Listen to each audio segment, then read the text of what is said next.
Hello,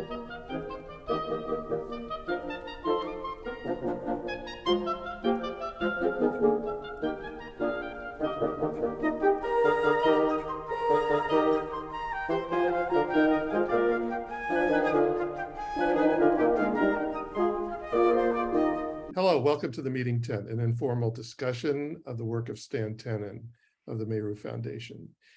Today, we're going to continue our discussion of hand gestures, and we're going to specifically look at the hand model itself. At least that's how we're going to start. But before we begin, let me introduce our usual cast of characters: Michael Andron, Lavana Tenen, and Daniel Gill. Hello. So I want our audience to actually see the various the different versions of the hand model that Stan created over the years. And Lavana, you would know more about the progression, from the first model he came up with. So it doesn't matter. I mean, I just saying that you probably have the largest collection, and Michael, I do. Because you're new to this, unfortunately, you didn't get yours. So hopefully now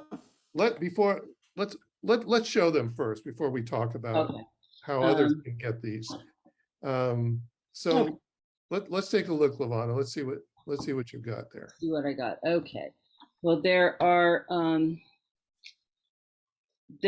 like 3 different variations of the way to form the hand model. 2 of them are related, and they were the first ones that he came up with. They're the ones that, if you take a look in the book at the discussion of Inyan, they're the ones that are produced by pulling into 3D a mathematical equation, the hyperbolic spiral. If you watch Stan's videos, he will very often talk about that. Anyway, there are if you remember the apple story, where he had this model and he put his hand in and he went, oh wow, tefillin, apple, hand model. At that point, after that, he attempted to make these models. Basically, first on the using the hyperbolic spiral idea. The easiest material to get a hold of at that point was house wire, which unfortunately I can't find a source of anymore, at least not this thick or this stiff. But you can see, you can turn it around like this and like this. And this model is a lefty. Let me get the righty. Okay. And so you wind up holding it in your hand like this to create the letters. And he would demonstrate showing a very nice mem to show how it should actually look. Now, mem means from or source of, and I'm projecting from my throat, and I see a mem right here, right in front of me. You should see it in this hand, and if I hold it just so, you will. There's the mem. And I think most people who know the letter mem will see the silver mem right in front of them. Just clip off the side a little bit here. Yeah, there you go. Now, he made smaller versions of these first, but I'll show you one that's actually hand-sized. This one is actually made out of silver plate that he shaped and hammered himself. Wow. All of these models are ones that he made so far. Wow. This one is a lefty, and this is a set that on his videos you'll often see him demonstrating with. This one was made by someone we were working with at the time who pretty much got the idea. It's made out of pot metal. We don't have 2 of this size made out of the plate silver. Then he thought, well, okay, but what about the whole hand? It's not just a finger. So basically what he did was he took he made, again, this one is a righty. Now, he made one that where you can see that this curve here and this curve here are actually the same curve. This is the same hyperbolic spiral curve, sort of pulled around like that. They're his, if you think of the core of the apple as being here, it's just the core to the middle. And again, he had materials that he made which demonstrated how this was done. I think that was the one used in a lot of the videos. This was the one he used in some of the videos, some of the earlier ones, but the fact is that he was never, this particular model, which was much more difficult to hammer out than the thinner one, as you can imagine. He was never really satisfied with the shape. There was something that he just said was off. And in fact, at one point we had a model that was made out of cast bronze, which he was much more satisfied with, which is the one that has pictures of it on the front of our book. Sadly, that model no longer exists. There's a story behind that which I don't need to tell, but at any rate, that bronze model, that one was really completely accurate. He loved it, and it doesn't exist anymore. Okay.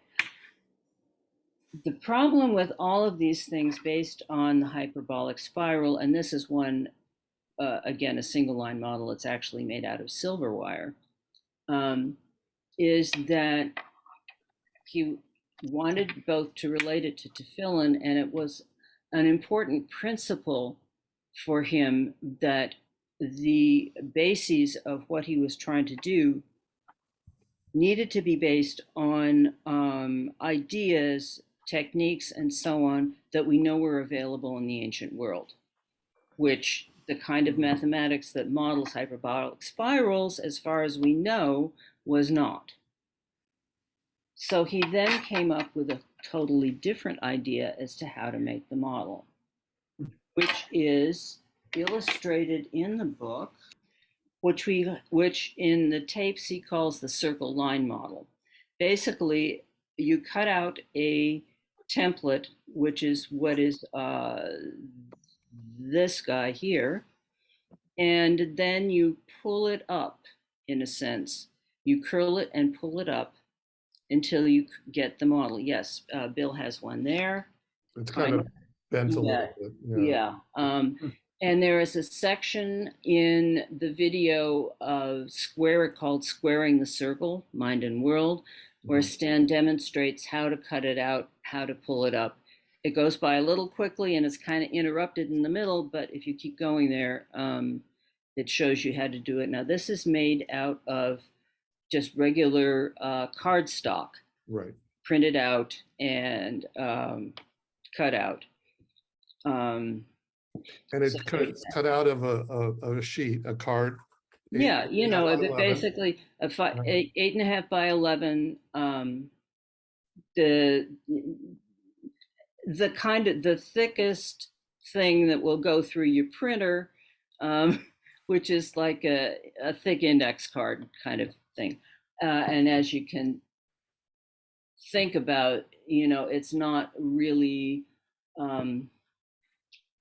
it doesn't really hold its shape. You can glue a paper clip, pipe cleaner to it, but you kind of have to know the shape and hold your hand that way in the first place in order to be able to use that. Yeah, this here is a sample of that method of making the model, but done in hard, molded in hard plastic. We have several versions of this method, most of which were not accurately done enough for Stanley to say, okay, you can do this to the person, the craftsperson who had made it. Over the years, we've tried to get a method set up to produce these hand models for people to actually get them and work with them on their own. And interestingly enough, every single time we, no matter what the level of technology existing at that particular time, I mean, we were trying to do this back in the 90s, okay? And we would run into a roadblock every single time. And all we could think of is, well, okay, this isn't the time. Well, I So think someday we hope it will be the time. Maybe well, the time is we're now. working towards that now. And that is our goal now in terms of a project, a major project. This is one that I have. This is made out of hard plastic. I don't even remember him giving it to me. It says 2000. Yeah. It's a right hand. It's small. That's the mate to Daniel's. Oh, well, I you're have- getting it, Daniel. Sorry. Or either that or it was made by the same person. Yeah, I think same person. This is also a right hand. So, Yeah, so okay. you have the left hand? I have a right hand. Oh, so do I. Yeah. Okay, so this was a run where somebody, whoever it was, tried different times, or he only made the right hand or something. I'll look and see if I've got the left hand from that particular run. I might. I don't know. Daniel, you just have this one model. I just have the one model. Yep. I also have a wire one. Stan showed me. Actually, I have some brass ones that like thin brass that Stan made. Actually, one night we were hanging out and Stan said, "Hey, well, let's make this." And he made a couple models on my hand. Yeah. He showed me how to do this. Very sweet. You use a pole and you wind it around the pole in a specific fashion. I got the pole, I got the wire, and I got the wire cutters, but I still haven't done it. But that's cool. in any case, there are ways of doing this yourself, but we want to make these available. It'd be for many reasons, but there's a huge demand over the years. People are always asking, how do I get it? How do I get it? And what Levana was saying was that, yeah, we attempted it, but we have to be honest here. Without the proper funding, it was just really difficult to get people to get on board, and it is a big project. So we're trying to move ahead with this, and so let me show you a video in regard to that.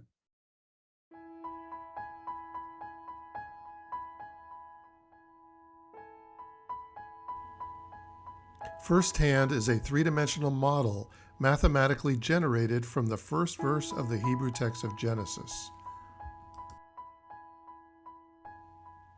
It is a geometric representation of the sequence of letters in the first verse of Genesis.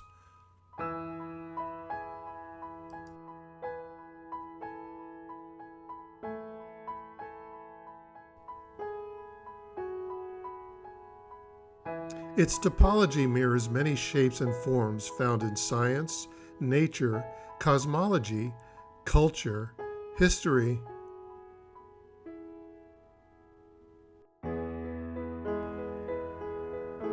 and physics.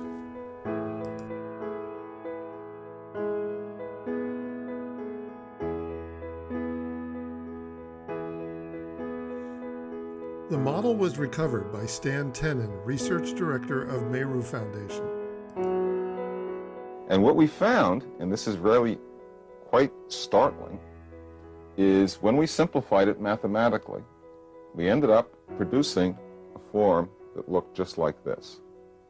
This is the form we actually made. This is a minimal geometric way to represent the way the first verse of Genesis forms itself when its letters are paired up.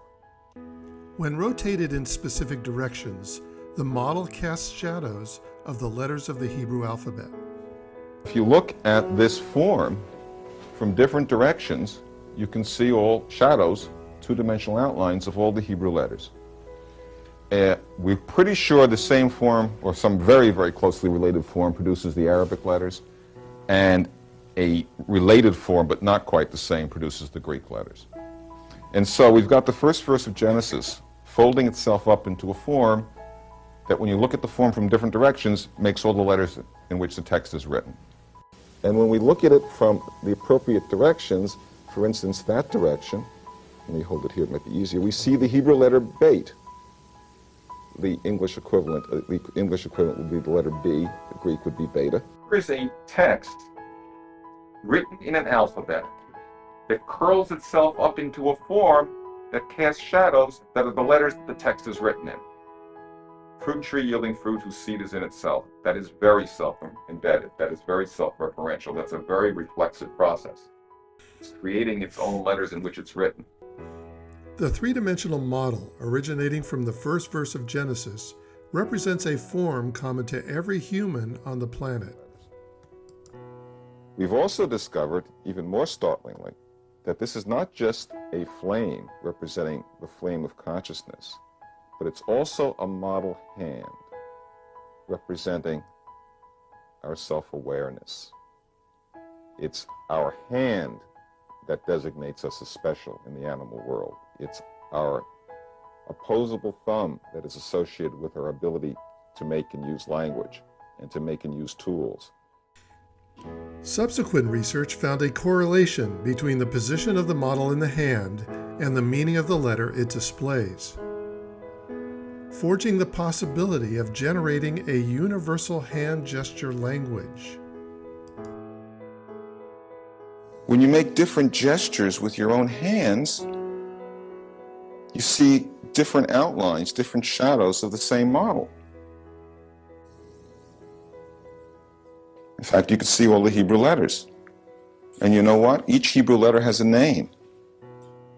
And the name of the letter Pei, its name means mouth. And you see it when you make this gesture. That's the Hebrew letter Pei. For the first time, the Meru first hand model will be made available to the public in a variety of materials, including hard plastic, brass, silver, and gold. The hand model will spearhead a line of educational, innovative, and collectible products related to Meru research, as well as associated third-party offerings.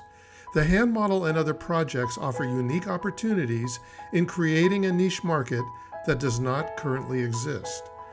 We are seeking allies to join us in bringing the hand model and other projects to a worldwide marketplace.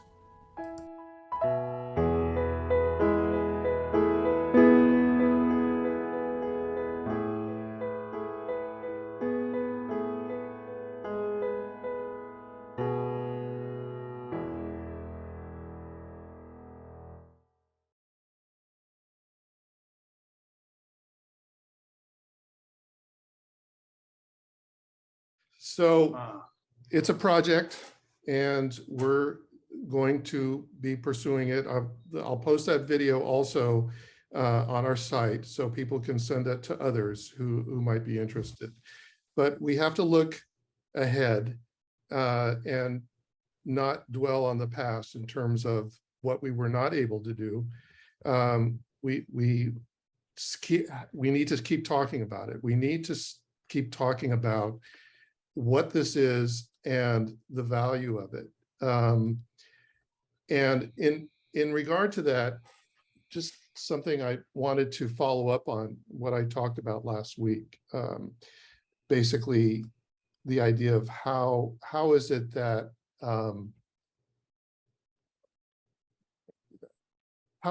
we don't know about this? How is it that in all of Jewish literature, there's no mention of hand gestures as generated from the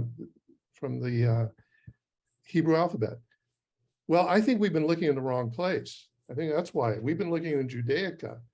And Stan pointed out, and I mentioned it last time, that in the 19th century, linguistic scholars deemed hand gestures as primitive, emanating from primitive people, most likely tribal. Now, to them, that was a bad thing. To us, not so bad, because we've learned a lot about primitive people, indigenous, and their form of communication.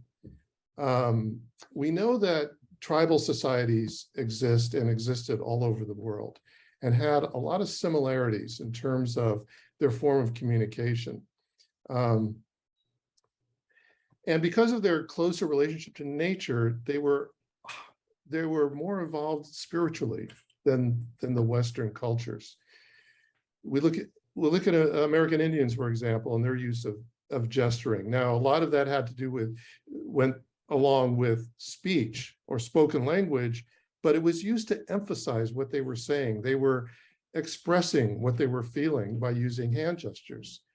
So the concept of communication in forms of expressing inner feelings, we need to look at tribal societies. Well, we were once a tribal society, the tribes of Judah and Levi, let's put it that way.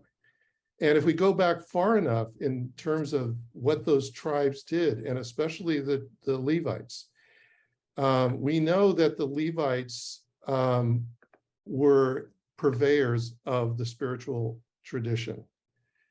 We go back to the first temple, the Kohen Gadol, the high priest, and the Levites were capable of activating a communication with a higher consciousness. Well, they didn't do it in writing, and it makes sense based on what we've learned and what we've been talking about, that was done with hand gestures. We don't know the details of how it was done or how they did it, but it's a path worth pursuing. Now, the Levites they weren't literary scholars. They didn't argue points of law as the Talmudists did in later years. No, they were practitioners of a form of communication that no longer exists and was eventually lost. And we can talk about that more at some point, something more to pursue. So in discussing the role of hand gestures, let's keep in mind the value of tribal cultures and their form of expression, and how hand gestures can serve us today as another form of communication. And that's where we're moving towards. So any thoughts on that? Well, there comes to mind a lesser known Talmudic passage in what's called the Jerusalem Talmud. There are two Talmuds, actually. The one that most people know about is the Babylonian Talmud. Then there's the kind of ancillary to that is the Jerusalem Talmud. And it's made, the Babylonian Talmud was made in Babylon, and the Jerusalem Talmud was made in Israel after the destruction of the Second Temple, which, not known to very many people, there was a sizable minority of Jews who lived from after the destruction of the Second Temple all the way through the 18th century. Like, there's always been Jews there. And that's another subject. There's a Talmud called the Jerusalem Talmud, and in there's a passage whereby the Talmud relates that the Torah was written ambiguously, like not clearly, so that it could be interpreted over the generations according to the need of the generation at that time. Right? So it's an idea that is not talked about much, and that relates to what happened in response to Moses Mendelssohn and the humanist movement, the Enlightenment, so to speak, and the kind of orthodox response to that was to kind of shove under the rug teachings that actually mirrored to a degree what Moses Mendelssohn was doing. But even though, it's a whole nother discussion, but the teaching is that the job of the rabbis is to reinterpret the Torah like every generation, and it should be like a little different. So this leaves room. It's not like, well, now we think Shabbos is, the Sabbath is now lighting fires all over the place, and we sit around and have campfires. Like, that's ridiculous. It's outside the boundaries. But there is an idea as to understanding how to implement the ideas of the Torah within the current modern context. And so I think within that framework of the Jerusalem Talmud, it's important to understand that whether or not we find proof, which we might, and there's plenty of references to the spiral, the reciprocal spiral, that we found in the Shefatal and the Pardes Rimonim, which is nothing to be sneezed at, so to speak. Those are major works. But the fact that it's emerged or reemerged, that it's actually a hand model, whether or not we find something in the past that validates that, really, according to the standard rabbinical model, we don't need to, really. It's clear that the intention, Stan's intention and Meru's intention, is absolutely kosher,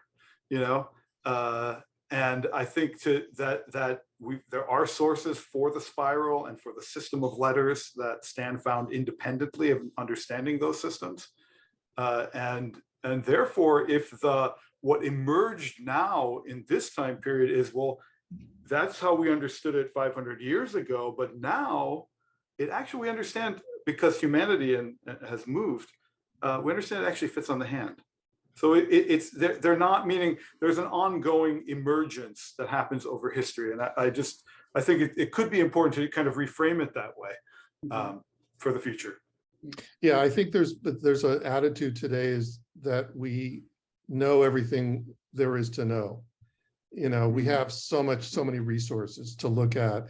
And so to bring this into it is coming from left field, because we're not willing to go back far enough, and we're not willing to accept the possibility that we've lost a lot of information.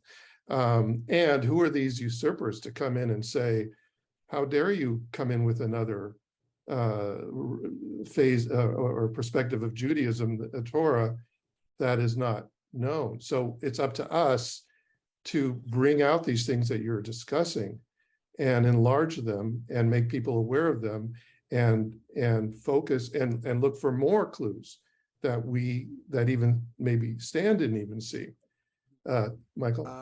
I'd like to sort of merge the last thing you said before Daniel started, and through the lens of what Daniel was saying. You said our goal, because you were talking specifically about the models and so on, is to generate a new communication language. I think that's maybe a little archaeological. Okay, the gesture thing is definitely something that can be developed, but we have examples of sign language throughout the world. It's not just American Sign Language, but others that make use of the concept of gestures for communication and movement for communication. This is different than that, but that's one goal. But in the light of what Dan said, we're also looking to the future, or to today. And one of the things that stood out for me was the whole idea of that healing circle. That, yeah, that would give us information, but it's not as if we're going to all stop talking with our mouths and start talking with our hands. It simply validates the discovery. But what do we do with it now? And I think his concept of the healing circle, although I never really had the opportunity to talk to him about how that would happen, how would the gestures, for example, if you had a circle of people and they all came together and all gestured, would that be a way of getting them into that altered state? Would that be gesturing then the word refuah, healing, okay? And in such a way create a healing energy? Could it be aimed at somebody specifically through gesture? All of those are things that are in different ways being used in different healing systems around the world. The idea that the healing minyan, a group of 10, through the physics principle of it, can elevate that, that's very exciting. Not that we're all going to start communicating through the hands. That's the beginning, not the end of my dream of where it would go. Can I comment on that? Yeah. So in terms of, it's obviously not going to replace anything. I think it's more of an enhancement in terms of the ability to communicate inner feelings and the world that is the consciousness that we all have without limitations of language and culture, Right. and biases that we now have. The way, and I can't remember if Stan ever put this on tape in terms of the healing circle or the group of 10, the minion, and his vision, how he envisioned that.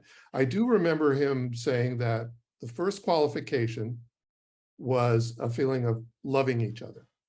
So that's where you start, from that equal plane, that all 10 people are open to each other as humans. And then perhaps having a common goal or idea or something that they would want to manifest in the three-dimensional world, whether it's a healing or something that everybody is everybody is working together to accomplish. So it's an action in some sort. I was told many years, I don't know if this is true. I was told years ago that there was a Zen group in Marin that constantly their goal is to get together to prevent earthquakes. Oh yeah, yeah, yeah. The Zen Center over in And they basically, I remember that I also live in Marin, that they basically walk along the San Andreas Fault as it exists in West Marin, praying with every step. And I'm assuming that under the radar, if they still exist here, they're still doing that. Well, hopefully. But yeah, yeah, right. No, but I remember the same thing. But the point is that we need to evolve to this place, or it would be a project or an experiment, and again, Stan worked under the scientific method in terms of, okay, let's try something and see if we can disprove it. And so with that challenge, then you go into it, well, we've got to, take it step by step. And we're not there. I don't think none of us are qualified to do that at this point.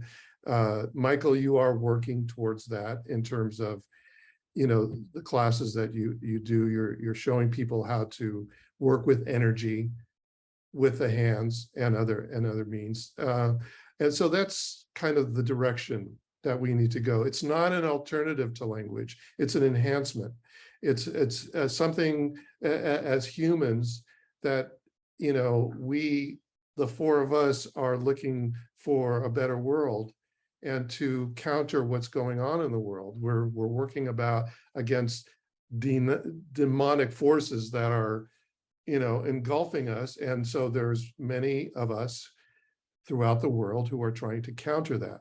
And a form of a universal communication where we're being able to express ourselves rather than shouting at each other in language that we don't understand, are working towards. So that is the common goal, that the hand gestures, when I think about what I said before, seems to make the most sense. Just what the hand is, what it does, and how we can use it. It's interesting. Those tanks where they're like exactly the body temperature, and they isolate all your senses. Yes, yeah. Isolation tank. But it's meant to be like, and it opens up different things. It's not the same, but what's interesting about observing the Sabbath is that it's kind of like an isolation thing. Like you close off all these external avenues of pleasure, and not all of them, but you close off these different avenues of consciousness, really, that are external, and you kind of turn internally. And what's fascinating is once you get over the, if you observe a Sabbath, like once you get over the kind of shock of like, oh my God, I'm not going to look at my iPhone, which you might anyway sometimes, but like in general, like, I'm not going to, I'm going to try to close myself off from these external things.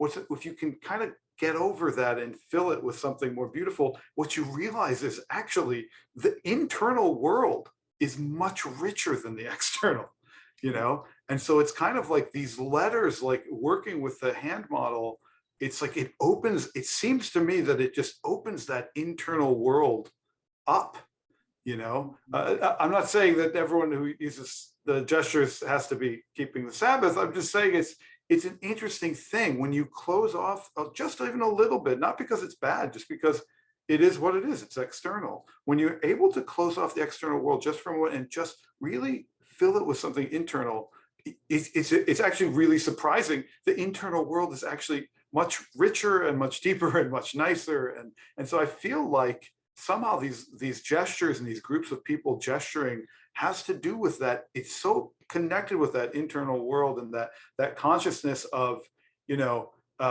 we make the world better by, like you said, learning to communicate with each other and ourselves and God and the universe.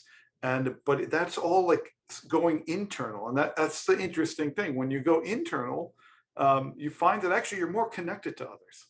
You're not less connected, you know? That's right. If you go out to a club and you're whatever, and you're drinking whatever, like you're not connected to the guy in the bar next to you or whatever, you know, but when you're sitting, again, I'm gonna use the Sabbath as an example, you're sitting at the table, have some wine, you're singing songs and telling stories and learning and with people you love, like, I mean, because it's become more internally focused, you're now like more connected, you know? So I think it's something to explore, is this concept of what they call in Yiddish culture, the Shabbos tish, the Sabbath table. It's round, you know, so to speak, or it's everyone sits around the table. And so there's some sort of, if you're open to it and you don't also make it an externality, there's something there. And I feel like again, this material is just fits right in, like in with that whole conception of reality and connecting to God. Yeah. Levana? Yeah. Just kind of apropos to this discussion, there's a quote that Stanley ends his book with, and it talks about, you know, he always thought, his first thought in terms of gesturing and a healing minyan had to do with coordinating the consciousness of the people who were a part of it. That was his mental entry point to considering what this might do. And here is a quote, which I'll give you the footnote is in the book anyway, but this is a scholar, Blevis, who is talking about the Ari, Chaim Vital, who was a great Kabbalist and the founder of most of what people think about as Kabbalah today. Anyway, Luria himself took pains to ensure that love would prevail among the members of his group, his minyan, the people that he worshipped with. Before worshiping in the synagogue, an individual had to commit himself to the mitzvah of loving one's fellow, so that all of the prayers of Israel would be combined together. Especially important, writes Chaim Vital, was the love of companions who study Torah together. Each of them must regard himself as though he were one part of the body of the group of his companions, especially if he has the knowledge and understanding to know his fellow soul. The source of this requirement for love and connection with prayer is the mystical conception of the minyan of 10 worshippers in the synagogue as one body, symbolizing the sephirot, or the bodily parts of the Shekinah. And that goes into a whole other discussion, but this was a thought and an idea that became more and more important to Stanley as the years grew on. And he kept coming back to it again and again and again. And if you have the book, you'll see that he basically ends his book with that idea as the one that's, if you're going to get anything from the work that he did, that's what he wants you to get. Yeah, and I think it also might have led him to his conclusion that all his work comes down to the principle of the golden rule. And Yes. that's when he started modeling that idea. And we'll talk about that in a later episode. The other thing besides hand gestures that we have to keep in mind is the idea of knowing the alphabet and using the alphabet and the letters and the meanings of the letters themselves. You know, if you look back in some of the lore of the Middle Ages, you know, when they talked about creating a golem, making a man out of dirt, out of mud, some of the Kabbalists, and you look at those stories. And the one I read recently was it took 2 or 3 years constantly using the letters of the alphabet to form what would eventually become a demon, actually.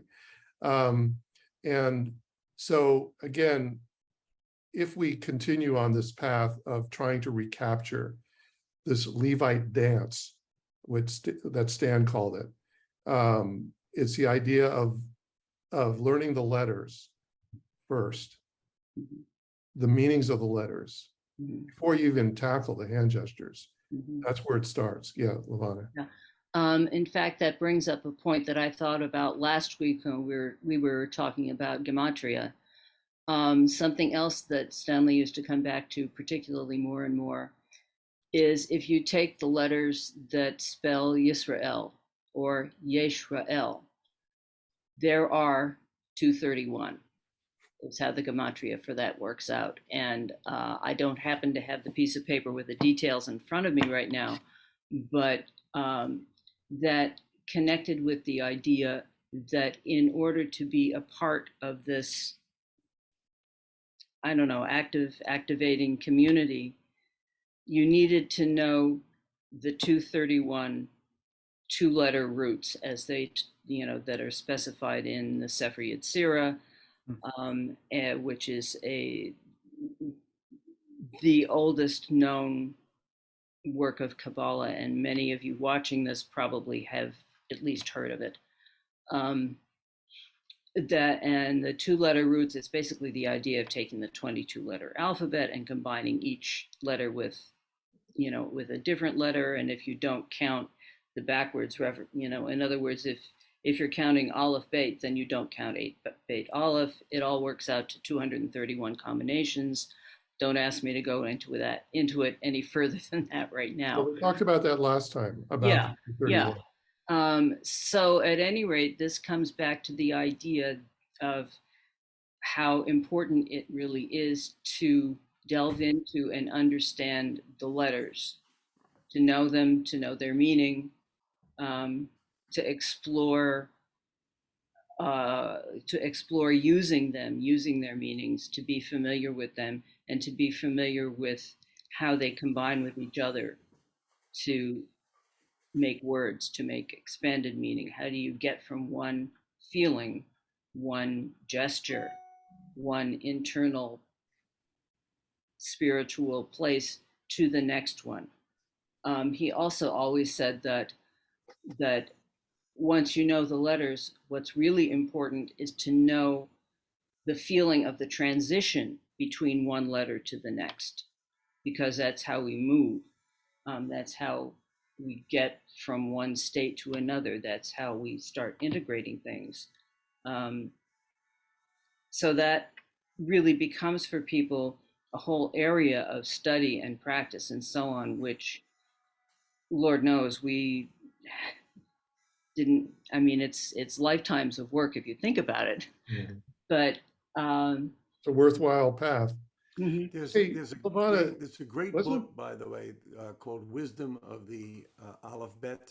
Yes. Oh, yeah. By Rabbi Monk. Yeah. Rabbi Monk, which is a great starting place for somebody who wants to do what you're talking about. That's right. It doesn't cover every meaning of every letter, but it brings together a wonderful collection of stories and images and legends, starting out with the one that's in the Talmud, which talks about the young children who went through the letters and how they remembered them, and then goes letter by letter through the whole book. It's very, it is the definitive and work. it's not a Yeah, hard definitely. read either. It's an No, no, it's a relatively- great reference It's book. It's a great It was read. actually one of our earliest references that, you know, we felt was trustworthy on the letters. So I think we've covered a lot today, and we're going to hold off for our next episode, going through some of the combinations or the words shown in hand gestures. And I think